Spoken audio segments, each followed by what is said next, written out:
Sa simple pagtulong mo, mayroong buhay na naisasalba, mayroong pamilyang umaangat. The Senate is now constituted. At ito ang mismong Chinese Coast Guard na Napakinggan ni PBBM. 6 na milyong balotang gagamitin. Sa A to Z, kumpleto tayo.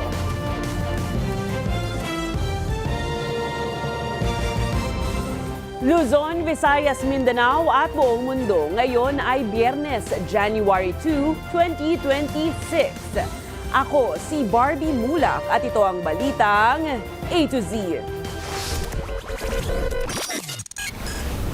I-impound daw kung sakaling lalampas daw sa 50 kilo. Sabi ko, sige po, itimbang po natin kung lalampas po siya sa 50 kilo. Mga e-trike, bawal na sa mga pangunahing lansangan. Ilang motorista nasampulan ng paninikit ng LTO. Bilang ng mga nasaktan sa paputok, posibleng humigit sa 500 ayon sa Department of Health. Mga bagong kaso, bineberipika na. 4 na pupatay sa sunog sa New Year's party sa Switzerland. Mahigit 100 sugatan. Sa showbiz, direktor ng isang MMFF entry, dismayado sa mahal ng tiket ng sine. At wedding cake ni Carla Abellana, nilait ng isang artista. Sagot ng bride, alamin.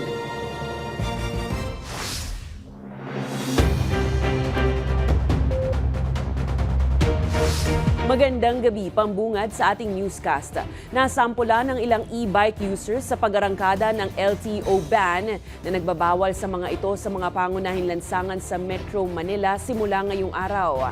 Ang ilan, walang alam patungkol sa bagong patakaran. Ang iba naman, inilalaban na pwede dapat sila sa bike lane dahil wala namang 50 kilos ang kanilang electric bike. So wala na kasi, ito lang kaya nga tayo bumili ng ganito para meron tayong service at makaiwas tayo sa pamasahe, sa taas na rin po ng pamasahe, di pa po ba? Isa si Melanie sa nasampulan ng Land Transportation Official sa Pasay City ngayong January 2 sa pag-arangkada ng pagbabawal sa electric bike sa mga pangunahing lansangan. Sa ilalim ng LTO ban, bawal ang e-trikes o e-vehicles sa major roads katulad ng EDSA, C5, Rojas Boulevard at Quirino Avenue hanggang sa Magallanes South Luzon Expressway. Ang mahuhuli, pagmumultahin at pwedeng i-impound ang sasakyan. Sakop nito ang mga e-vehicles na mahigit 50 kilo ang timbang, kaya katwiran ni Melanie. Pero kasi ito kasing dala ko, wala pa naman siya sa 50. Kumbaga nasa 30 lang siya, pataas. So pwede naman siya idaan sa bike lane. I-impound daw kung sakaling lalampas daw sa 50 kilo. Sabi ko, sige po, itimbang po natin kung lalampas po siya sa 50 kilo. Samantala, nahuli rin ng e-bike user na si Astrur. Ang problema niya, hindi niya alam ang naturang patakaran. Tutubusin ko po daw ito ng ticket. Hindi ko po alam kasi ngayon lang ako lumabas. Anya kahit pa pwede sila sa secondary roads, bawas kita pa rin anya to sa kanila. Una nang sinabi ni LTO Chief Assistant Secretary Marcus Lacanilao na hindi ito panggigipit kundi para makaiwas sa aksidente. Lalo't kaliwat ka ng insidente nga ng e-vehicles ang nasasangkot sa iba-ibang road crash. Nananawagan naman ang LTO ng kooperasyon mula sa publiko habang nangako na makikipagkoordinasyon sa local government units para sa mas maayos na pagpapatupad ng e-vehicle ban. Mga ka-A to Z, matapos ang mga gastusin nitong holiday season, kailangan ng kaunting pagbabudget ngayong unang buwan ng bagong taon. Dahil yan sa nakaambang dagdag singil ng ilang utilities, gaya ng tubig at kuryente. Magkano kaya ang itataas? Alamin sa balitang A to Z ni Ace Cruz. May natitira pa sa kanyang 13-month pay si Jonah na ayon sa kanya ay pandagdag sa mga gastusin ngayong January 2026. Minsan kailangan din natin magtabi for savings, yun nga in case of emergency. Lalo na't may mga bata at magbabalik pasukan na po kasi sila. Anya, maglalaan din siya para sa pambayad sa utilities gaya sa tubig na nakaambang magtaas singil ngayong buwan. Kumbaga ganitong may certain portion na ng sahod na para sa kuryente, para sa tubig, para sa grocery ng mga bata. Para hindi ka nagigipit. Paliwanag ng Metropolitan Water Works and Sewerage System o MWSS, bahagi ito ng utay-utay na adjustment mula noong 2023. Sa Manila Water, halos 30 pesos ang dagdag singil sa mga kumukonsumo ng 10 cubic meters, habang higit 135 pesos naman sa mga kumukonsumo ng 30 cubic meters. Ang sa Manila Water ay nagkaroon po ng increase ng environmental charge dahil po na they were able to increase their sewer coverage na from 25% to 30%. Sa mga customer na Maynilad, higit 5 pesos ang dagdag sa mga kumukonsumo ng 10 cubic meters, habang halos 40 pesos sa mga kumukonsumo ng 30 cubic meters. Asahan din ang dagdag singil sa kuryente dahil sa Green Energy Auction Allowance. Bagong item ito sa electric bill na mga consumer makaraang aprubahan ng Energy Regulatory Commission o ERC ang pagkolekta ng bayarin sa mga napoproduce ng kuryente gamit ang renewable energy. Pero hindi pa inilalabas ng Meralco ang final computation sa magiging dagdag singil sa konsumo ng kuryente ngayong unang buwan ng 2026. Bago nito, umarangkada nitong Huwebes, January 1 ang toll hike partikular sa South Luzon Expressway o SLEX at Star Tollway.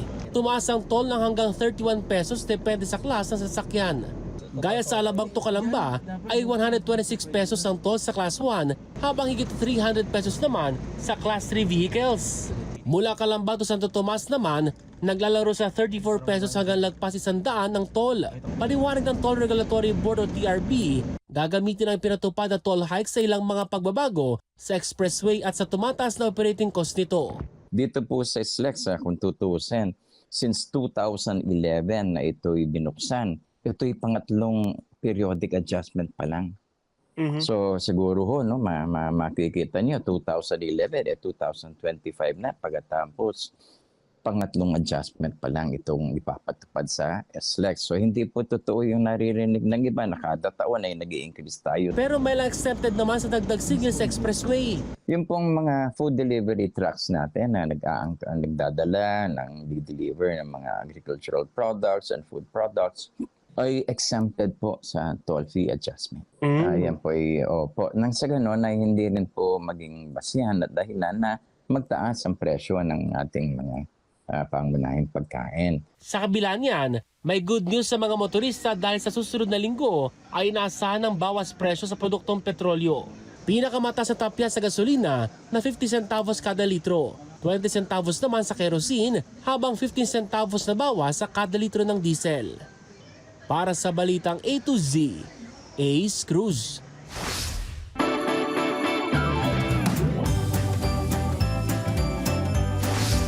Posibleng umakyat pa sa halos 500 kaso ng mga nasugatan dulot ng paputok ang maitatala lalo na sa mga susunod na araw matapos ang pagsalubong sa bagong taon, ayon yan sa Department of Health. Paliwanag ng DOH, dulot yan ng mga atrasadong reports mula sa mga datos sa mahigit 60 Sentinel Hospital sa buong bansa.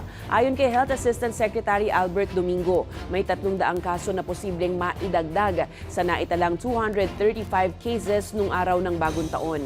Halos 7 sa bawat 10 biktima ay mga paslit at kabataang 19 anyos pababa, habang 31% naman ay matatanda. May mga insidente rin ng mga tinamaan ng ligaw na bala. Sa kabila nito, umaasa ang DOH na mananatiling mas mababa pa rin ang kabuoang bilang kumpara nung nakaraang taon. Inaasahang ilalabas ngayong Sabado, January 3 ang updated at validated na bilang. Matapos nga ang holiday break, maraming bakasyonista na ngayon ang nagsisibalikan sa Maynila. Sa isang bus terminal sa Cubao, Quezon City, dagsa na ang mga pasahero para hindi na umano sumabay sa dagsa ng maraming pabalik. Samantala, ayon sa isang Victory Liner sa Cubao naman, fully booked na ang kanilang mga biyahe, kaya't kinakailangan pa nilang magdagdag ng unit para mapunan ang demand. Inaasahan ang pinakamalaking buhos ng back to reality commuters ngayong Sabado at Linggo. Maraming pumunta ng probinsya noong nakarang Pasko at Bagong Taon. In-expect ko natin na maraming pabalik ngayon. Iwas din sa crowded ng mga pasero pabalik dito.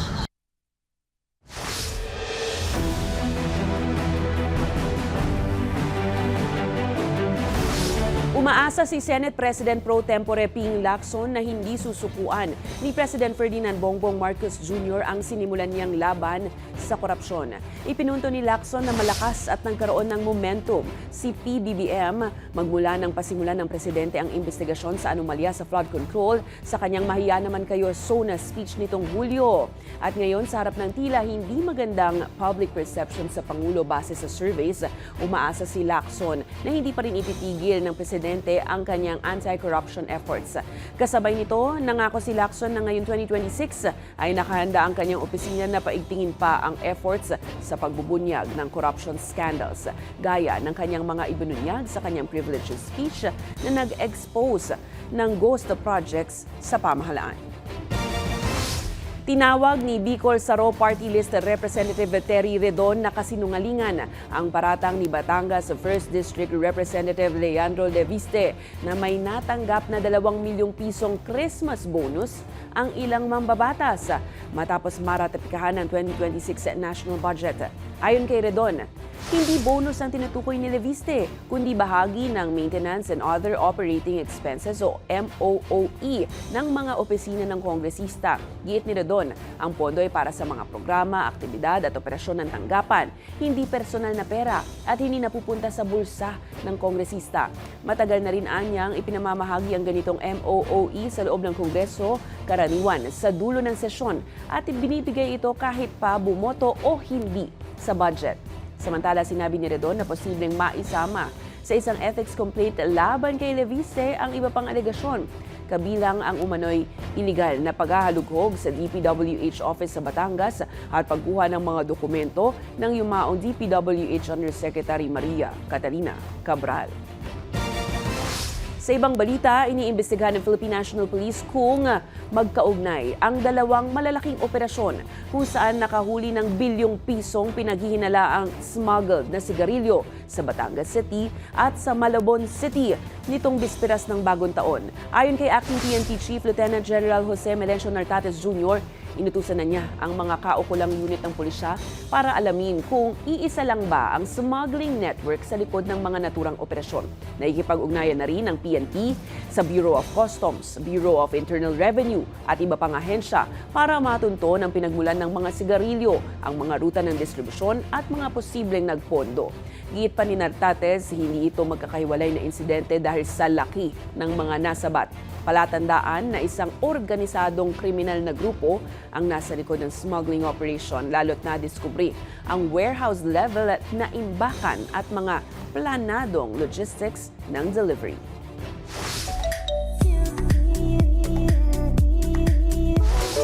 MMFF has lost its soul. Ito ang inihayag ng Call Me Mother film director na si June Robles Lana tungkol sa presyo ng cinema ticket sa Metro Manila Film Festival.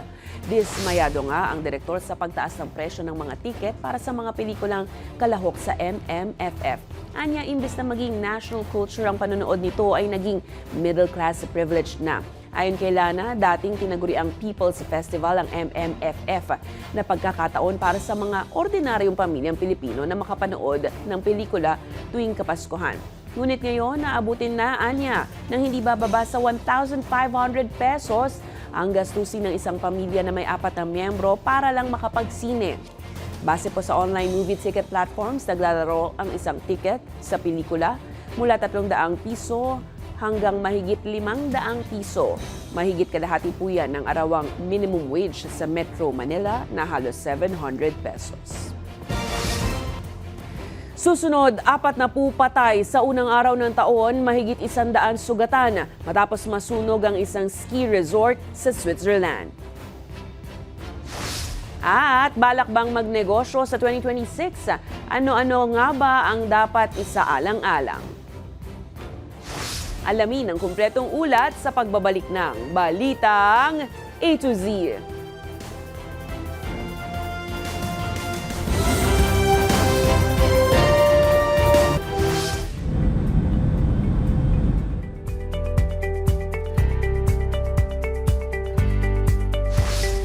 Trahedya ang sinapit ng mga nagdiwang ng bagong taon matapos masawi ang hindi bababa sa 40 katao sa isang sunog sa Swiss ski resort ng Crans-Montana sa Switzerland.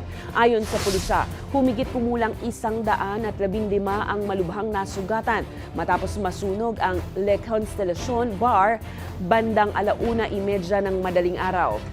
Bagamat inisyal na iniulat bilang pagsabog, mas malakas ang teorya ng mga otoridad na aksidenteng sunog ang nagdulot ng trahedya. Nagalok na rin ng tulong ang maraming bansa tulad ng France, Germany at Italy. Ayon kay Swiss President Guy Parmelin, isa ito sa pinakamalalang trahedya sa bansa na karamihan sa mga biktima ay kabataan. Samantala, sumiklab ang matinding sunog sa Vondelkerk, isang 150-year-old na simbahan sa Amsterdam, Netherlands ngayong bagong taon. Nasunog ang bubong at bumagsak ang tore ng simbahan habang pinalipad ng malakas na hangin ang mga nagliliyab na debris sa paligid. Wala namang naiulat na nasawi ayon sa mga otoridad. Na-evacuate na rin ang ilang mga kalapit na residente. Patuloy naman ang investigasyon ng pulisya para matukoy ang sanhi ng sunog.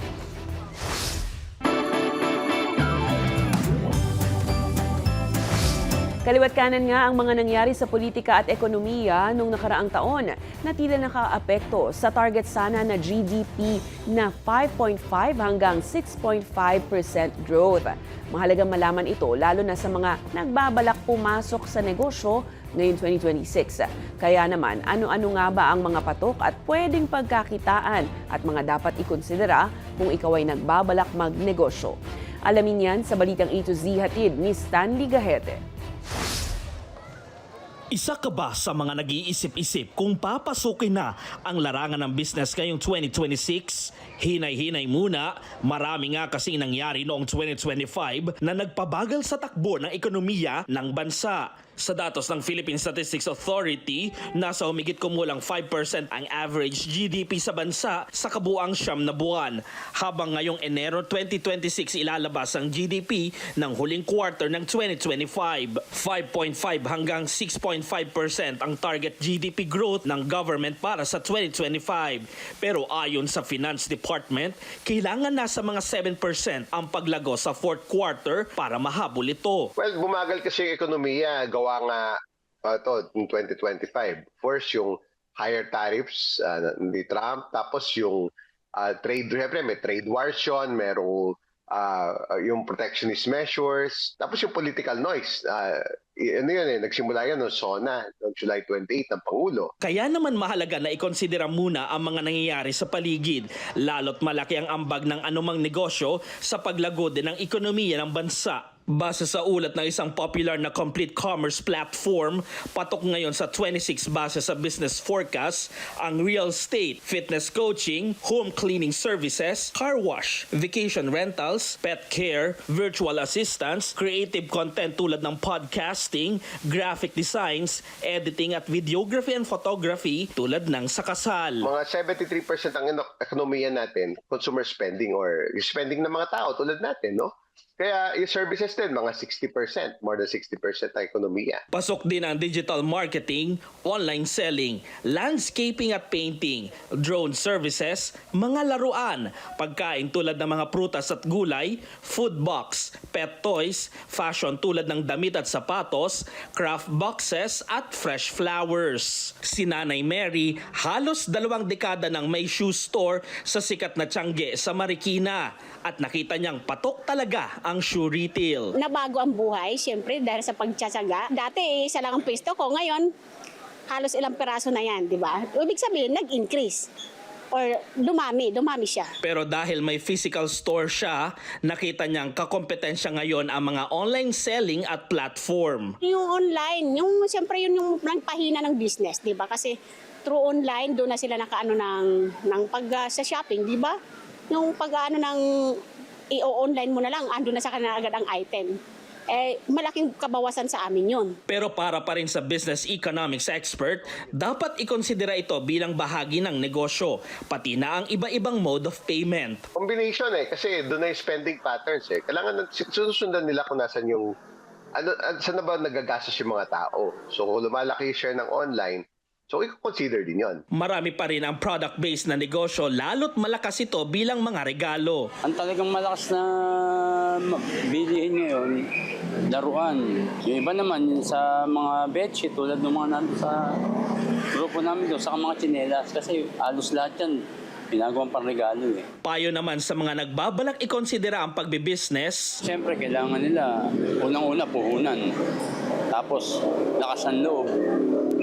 Saka dapat papasukin nilang negosyo kung kahit paano, yung may idea na sila kung paano nila papasukin yung trabaho na yun. Pero sa kabuuan, kailangan pa rin gawin ang pamahalaan na maging kaaya-aya ang business environment ngayong taon. There's reason to be optimistic. Kumbaga, ano naman talaga yan, pag talagang sineryoso lahat ng mga bagay na yan, no, i-boost yung productivity ng agriculture, ng manufacturing, so lahat yun, good governance ang nag-hold ng lahat ng yun. Ano man ang maging uri ng pagkakakitaan ngayong bagong taon 2026, basta legal at tama ang diskarte para sa mga consumer, for sure, lalapit ang swerte. Ano man ang maging hamon, kayang-kaya pati ang dating ng kita. Para sa Balitang A to Z, Stanley Gahete. Muling nagbabala ang Bureau of Immigration ukol sa tinaguriang stock market scam modus matapos ma-rescue ng ahensya ang mahigit 20 biktimang Pinoy mula sa human trafficking sa Cambodia sa pagtatapos ng 2025. Ang modus, ayon sa BI, hihikayatin ng mga biktima via social media offer o online recruitment. Saka sila pipiliting lumahok at maghanap ng isasali sa so-called trading platforms o mga pekeng investment accounts. Ayon sa ahensya, bagamat mukhang lehitimo ang platforms, ay di naraya at kontrolado pala ito ng mga sindikato. At kapag hindi naabot ng mga Pinoy ang quota, isa sa ilalim sila sa physical at psychological abuse tulad ng torture at iba pa. Muling paalala ng BI, huwag masilaw sa pangako ng easy money kung saan pipilitin ka pang manloko ng iyong kapwa Pilipino.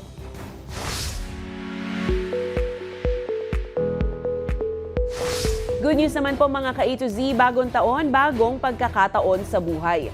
Yan ang naipamala sa 3 mangingisda mula Infanta, Pangasinan matapos silang ma-rescue mula sa karagatan. Sa ulat ng Philippine Coast Guard, nailigtas ng US Navy vessel USNS Cesar Chavez ang 3 Pinoy na naispatan 50 nautical miles mula sa pampang ng Bolinao, Pangasinan nitong January 1. Pabalik na sana ang 3 mula sa pangingisda sa laot nang magkaroon ng problema ang kanilang makina at tinamaan ng malalaking alon, dahilan para lumubog ang kanilang bangka. Doon na sila nakita na nakasabit sa kanilang bangka na siyang nakaangkla naman sa isang payaw. Agad binigyan ng medical assistance ang 3 na swerteng maayos ang kalagayan bago silang naibalik sa kanilang mga pamilya. Abangan sa aming pagbabalik, sino tong artista na tila nilait ang wedding cake ni Carla Abellana. At speaking of cakes, nakasali na ba lahat sa Ref Cake Awards? Iba-ibang bersyon, silipin. Sunod na po yan, dito lang sa Balitang A to Z.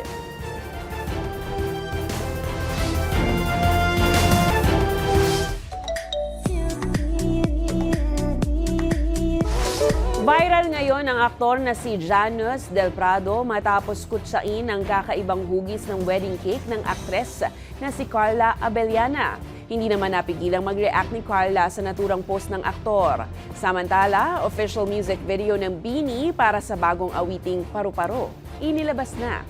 Makichika sa Balitang A to Z Showbiz ni Lane Garcia. Sisiw na lang ang kulang.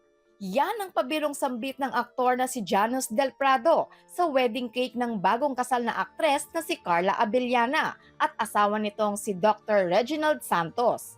Sa Instagram, tila dinog show nga ni Janus ang itsura ng naturang wedding cake na may caption na "Cake, ba't mo kami iniwan?" Ang tingin kasi ng aktor, mistulang kabaong sa burol ang wedding cake dahil sa haba at mga bulaklak na nakapaligid dito. Nakarating kay Carla ang patutsada ni Janus tungkol sa disenyo ng wedding cake na kinumpara pa sa wake, kaya naging usap-usapan online. Sa kabila ng puna, sinabi ni Carla na masarap, edible at nagustuhan ng mga bisita ang cake, kaya naman bahagi ito ng kanilang masayang selebrasyon. Good news blooms! Inilabas na ng nation's girl group na BINI ang official music video ng kanilang latest single na Paru-Paro. Tampok sa naturang music video si Miss Grand International 2025, Emma Mary Tiglao, na talaga namang bumida na tila isang diwata sa ganda. Tungkol ang awiting Paru-Paro sa pagbabago, pagmulat at kalayaan ng tao sa kanilang life journey. Lilipad, ang paru-paro. Lilipad, sundan mo ako. Mapapanood ang Paru-Paro music video sa official YouTube channel ng BINI. Para sa balitang A to Z Showbiz, Lane Garcia.